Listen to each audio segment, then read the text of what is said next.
రంగారెడ్డి జిల్లా కేంద్రంలోని police parade గ్రౌండ్లో 79వ స్వాతంత్ర దినోత్సవ వేడుకలు ఘనంగా నిర్వహించారు.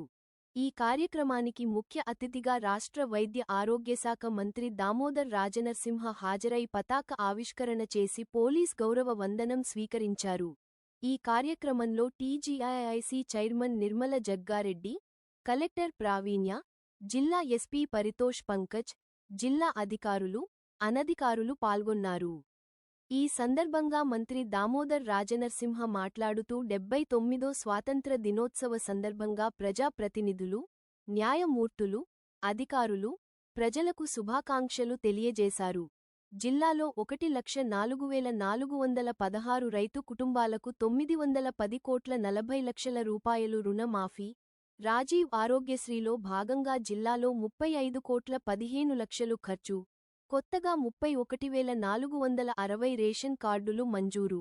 సీఎస్ఆర్ నిధులతో జిల్లాలోని అన్ని విద్యా సంస్థలలో మౌలిక వసతులు కల్పించడానికి చర్యలు తీసుకున్నాము అని అన్నారు.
గౌరవ ప్రజాప్రతినిధులు, న్యాయమూర్తులు, అధికారులు, ఉద్యోగులు, ఉపాధ్యాయులు, పాత్రికేయ మిత్రుల మరియు విద్యార్థులకు 79వ స్వాతంత్ర దినోత్సవ శుభాకాంక్షలు.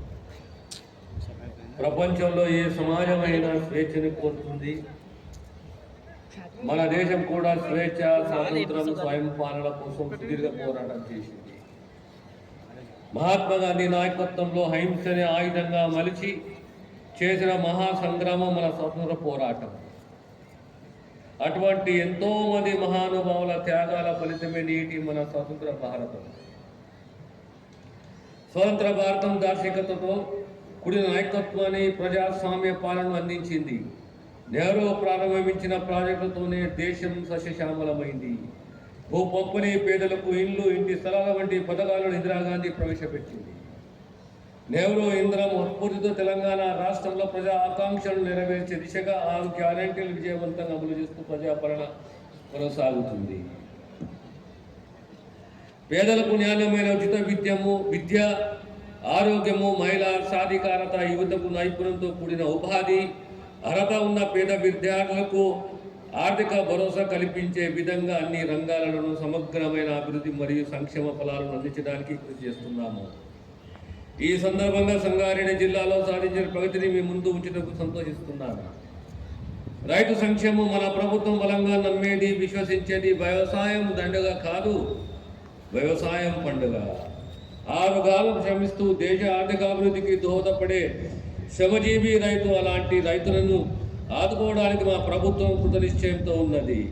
పంట రుణమాఫీ 2 లక్షల రూపాయల వరకు ఉన్న రైతు రుణాలను మాఫీ చేయడం జరిగింది. జిల్లాలో మొత్తం 1,04,416 రైతు కుటుంబాలకు 910 కోట్ల 50 లక్షల రూపాయల రుణమాఫీ చేశాము.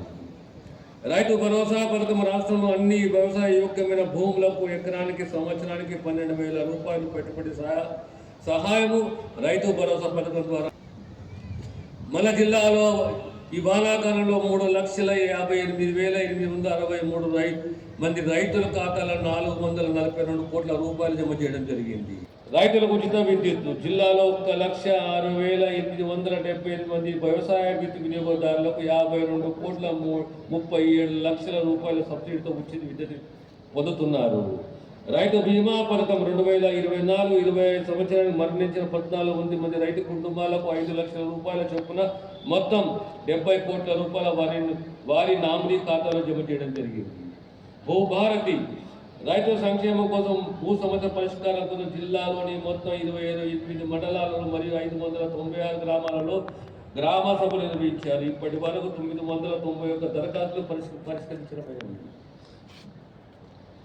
గ్రామ పాలనాధికారుల నియామకం జిల్లాలో 206 మంది అర్హులైన అభ్యర్థులకు గ్రామ పాలన అధికారులుగా నియామకం ఉత్తర్వులు త్వరలో ఇవ్వబోతున్నాము. మహిళా సంక్షేమము ఆడబిడ్డలు ఆనందంగా ఉన్నాయి. ఇంత మహాలక్ష్మి తాండవిస్తుంది. అందుకే రాష్ట్రంలో 1 కోటి మంది ఆడబిడ్డలకు కోటీశ్వరులు చేయాలన్న సంకల్పంతో ప్రభుత్వం అనేక కార్యక్రమాలు చేపట్టింది. ఆర్టీసీ బస్సుల్లో ఉచిత ప్రయాణం కాకుండా సంపన్నులకు సమానంగా తెలంగాణ మహిళలతో సోలార్ విద్యుత్ ప్లాంట్ కూడా ఏర్పాటు చేయాలని ప్రభుత్వం నిర్ణయించింది. ఇండియన్ ఆయిల్ కార్పొరేషన్ లిమిటెడ్ వారి సౌజన్యంతో జిల్లాలో మహిళా సమైక్య ద్వారా సంగారెడ్డిపట్నంలో ఏర్పాటు చేసిన పెట్రోల్ బంక్ విజయవంతంగా నడుస్తుందని తెలుపడం సంతోషిస్తున్నాను. మహాలక్ష్మి పథకం కింద జిల్లాలో ఇప్పటి వరకు 3,62,83,000 సార్లు మహిళలు ఉచితంగా ప్రయాణం చేశారు. ఇందుకు గాను జిల్లాలో మహిళలకు 163,91 లక్షల రూపాయల ఆదా అయ్యాయి. 500కే గ్యాస్ సిలిండర్ పథకం కింద జిల్లాలో అర్హులైన 1,76,570 మంది వినియోగదారులకు ఎల్పిజి గ్యాస్ సిలిండర్ సబ్సిడీ 21,68,05,000 రూపాయలు అందించింది. పేదరిక నిర్మూలన పేదల ఆకలి తీర్చడంతో పాటు వారి ఆత్మగౌరవం దీవించేందుకు ఇందిరమ్మ ఇల్లు, సన్నబియ్యం పథకాలను అమలు చేస్తున్నాము. దేశంలోని సన్నబియ్యం పంపిణీ చేస్తున్న ఏకైక రాష్ట్రం తెలంగాణ రాష్ట్రం. ఇందిరమ్మ ఇళ్ల నిర్మాణం ఇప్పటి వరకు జిల్లాలో 14,391 మంది లబ్ధిదారులకు ఇళ్లు మంజూరు చేయడం జరిగింది. ఇందులో 2,791 మంది లబ్ధిదారులకు 28,58 లక్షల వారి ఖాతాలలో జమ చేయమైంది. గృహజ్యోతి పథకం 200 యూనిట్ల కంటే తక్కువ విద్యుత్ వినియోగించుకునే 2,11,000 గృహాలకు ఉచిత విద్యుత్ పథకం కింద విద్యుత్ ఇవ్వడం జరిగింది. సెంటర్ మరియు అదనపు మిషన్ ఏర్పాటు చేయడం జరిగింది. అందులో నారాయణఖేడ్, పటాన్చెరు నియోజకవర్గాలు సుమారు 600 కోట్ల రూపాయల వ్యయంతో young India integrated research school నిర్మించబోతున్నాము. 2025-26 సంవత్సరంలో జిల్లాలో 1,264 ప్రభుత్వ పాఠశాల విద్యార్థులందరికీ అవసరమైన ఉచిత ప్రభుత్వ పాఠ్య పుస్తకాలు అందే విధంగా యూనిఫామ్ దుస్తులు అందించడం జరిగింది. ఐటీఐ విద్యార్థులకు నూతన సాంకేతిక పరిజ్ఞానం మరియు పరిశ్రమలకు తగ్గు నైపుణ్యాన్ని పెంపొందించడానికి జిల్లాలో 107 కోట్లతోటి 3 అడ్వాన్స్ టెక్నాలజీ సెంటర్ ఏర్పాటు చేయబోతున్నాము. రాయ్కోట్ మండలం, నారాయణఖేడ్ మండలం, జైరాబాద్ మండలంలో ఈ ఏటీసీ సెంటర్ రాబోతున్నాయి. సిఎస్ఆర్ నిధులతో జిల్లాలో